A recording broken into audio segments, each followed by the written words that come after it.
Perhaps this is a good time, Ben, to bring Mussolini on screen. Let's do it, yes. We're going to talk about fascism, and we're going to talk about the role of the big consulting firms in delivering a fascist state. And I think the best thing to do at the outset, and I'm actually going to end on this quote as well, because I think we need to drill this into people's heads, is that fascism should more appropriately be called corporatism, because it is a merger of state and corporate power.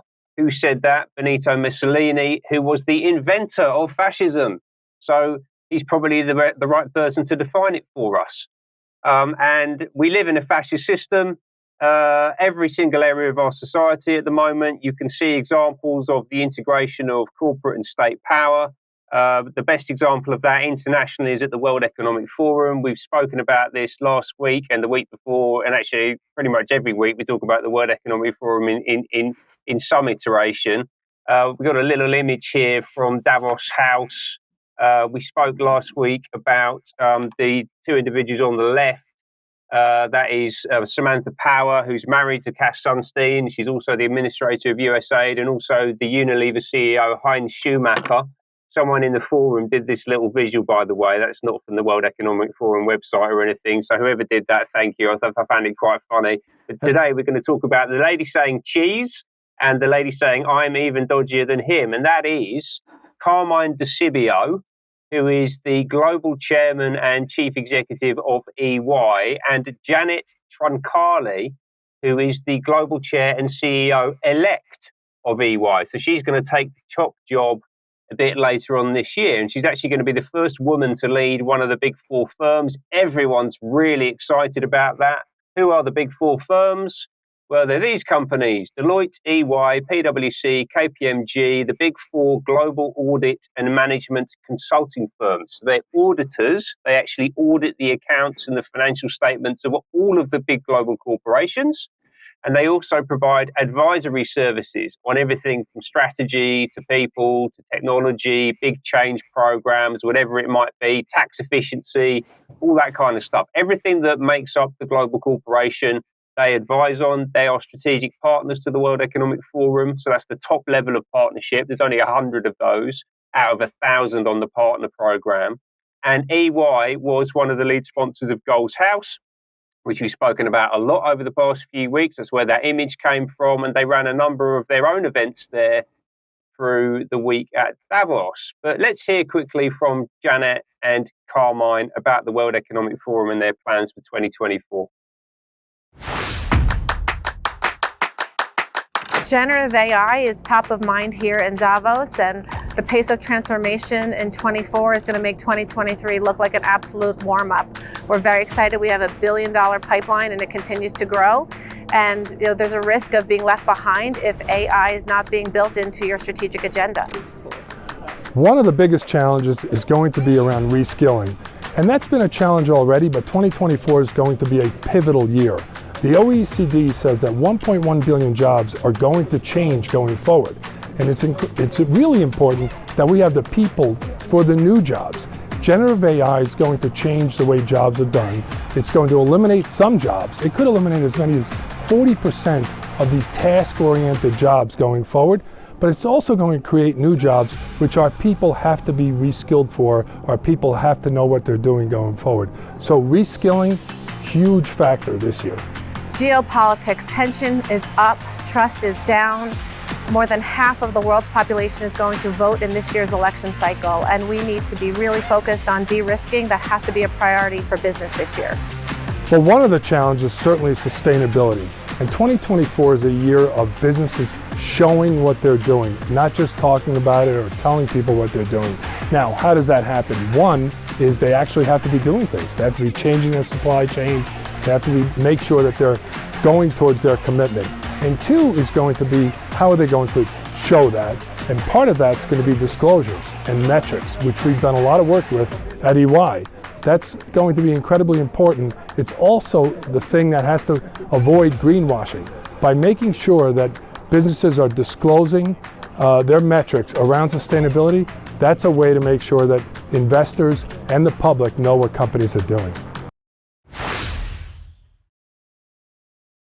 Okay, so I mean, first thing to say, that was a terrible presentation. You got your two top people talking about the future of everything, and it was not particularly exciting. They had to put a little soundtrack behind it to get us all G'd up, but delivery was not great. And also, Carmine, he's something reminds me of a Sopranos character. Actually, I feel like I'm about to get shaken down for something, but.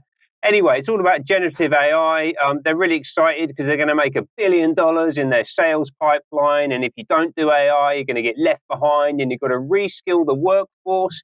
40% of jobs apparently are going to be completely replaced. And on the sustainability front, this is a really important role that these people are going to be playing on sustainability. Is it's all about disclosure. You've got to tell us what you're doing. We're going to come in and we're going to look under all of the nooks and crannies and make sure that you are actually being sustainable, right? Like, this is a big part of how the WEF strategies around sustainability and AI and all those sorts of things are enforced. It's how they're cascaded down into markets, into the economic system. So that was their market-facing communication that they filmed. But then this week, they've just done their big internal communication. So Carmine shared this on LinkedIn. This went to 400,000 people globally across the EY network. Those are your shock troops for the Great Reset.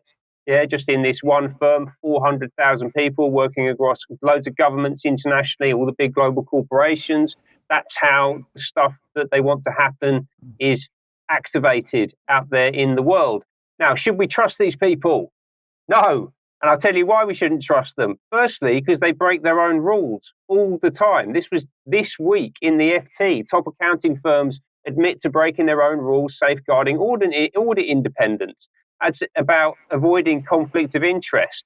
Yeah, so making sure that there aren't any individuals or even at an institutional level, relationships between firms that are being audited and those individuals who are carrying out the audit. And they've admitted hundreds of violations of those regulations following the introduction of new disclosure rules in the US. Like, why would we trust these people? We also know that they're heavily linked into common purpose. I spoke to Brian about this at the end of the summer last year.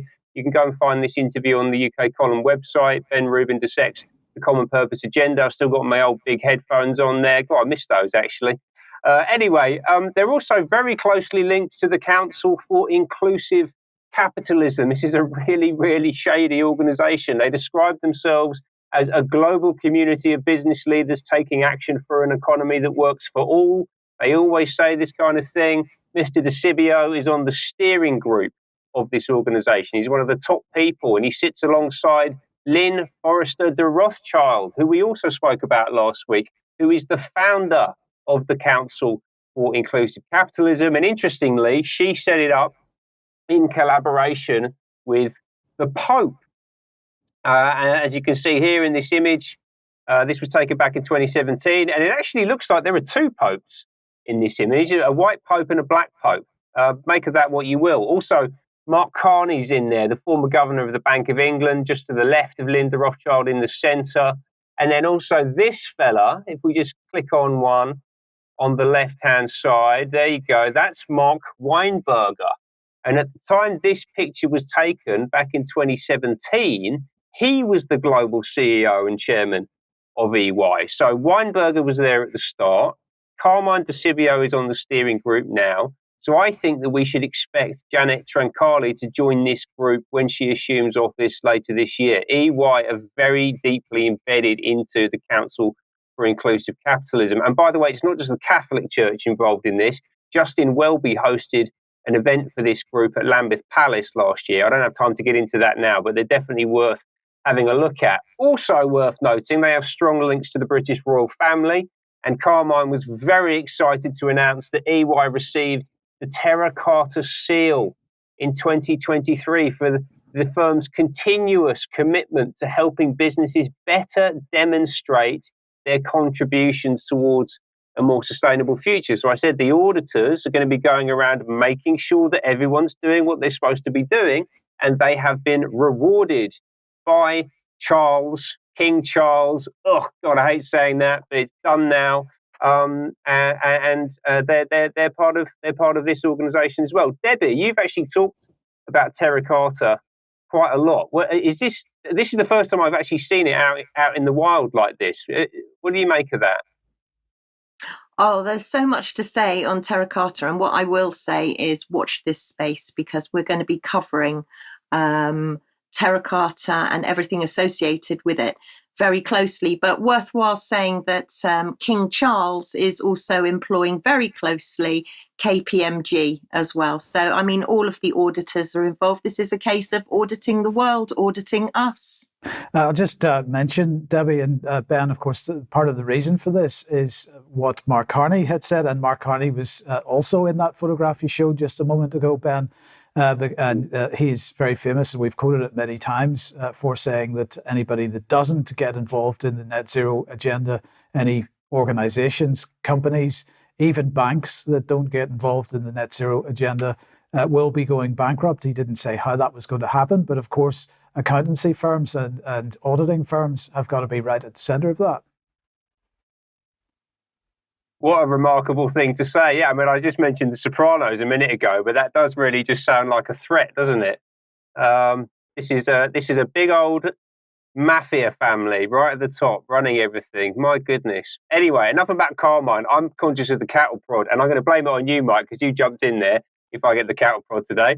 Let's talk about Janet quickly. She's the new lady boss. Everyone's super excited. Think of the kindness, think of the empathy, think of the trust, the FT. They wrote a big puff piece about her. She's one of their 25 most influential women in business, alongside Ursula von der Leyen, who's not actually in business, but hey, what does that matter? And also the CEO of Kering Group, who owns Balenciaga. Quite the company to keep. Anyway, Troncale was very excited about Davos. She posted this week about what a great time she had.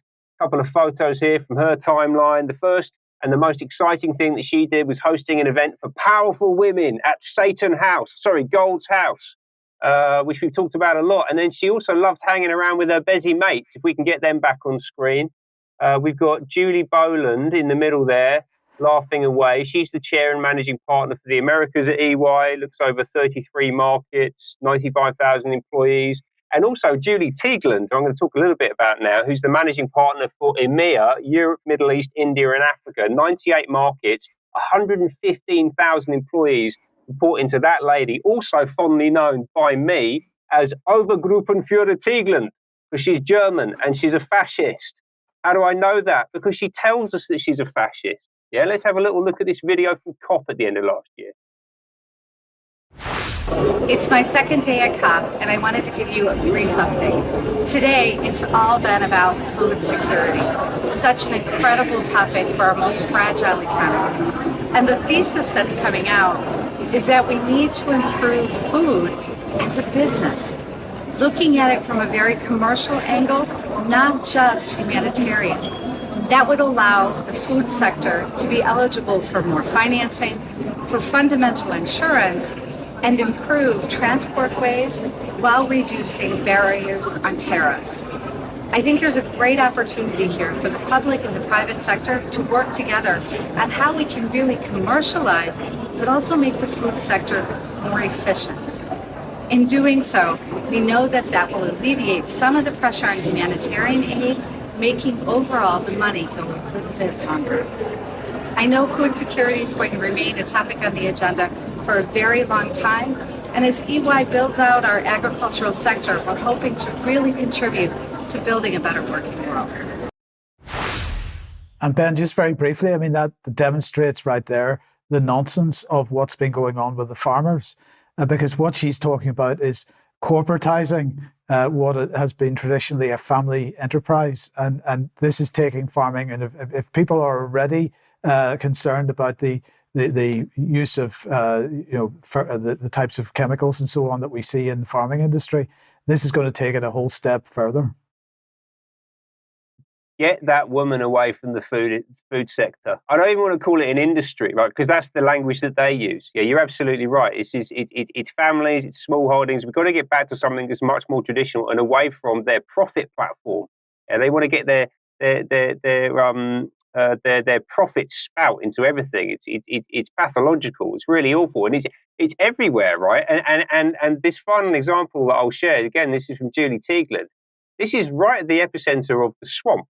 Yeah, so this is a tweet from the end of last year, looking back at 2023, and a year of convening the UK public and private sector. Yeah, so they are promoting all of the World Economic Forum agenda items that you'd expect directly into the very top levels of British politics. And they've actually so helpfully listed out the names of the people that have been through there during the year, including Chancellor of the Exchequer, Jeremy Hunt, who we talked about earlier, Deputy Prime Minister Oliver Dowden, Minister for Equality Stuart Andrew, but also Leader of the Opposition Sir Keir Starmer, Shadow Chancellor Rachel Reeves, who we've been hearing a lot about over the past few weeks, Shadow Secretary for Business and Industrial Strategy Jonathan Reynolds, even Andy Burnham, Mayor of Greater Manchester, has been getting in on the act. So to summarise, we might go back to the slide that I opened with at the beginning. Fascism should more appropriately be called corporatism because it is a merger of state and corporate power. And that is what it looks like in practice in 2024. Okay, thank you, Ben. And for anybody that wants to know more about the cattle prod comment that was made during that, and Ben probably will be receiving it today, it needs to join us for extra in a little bit later.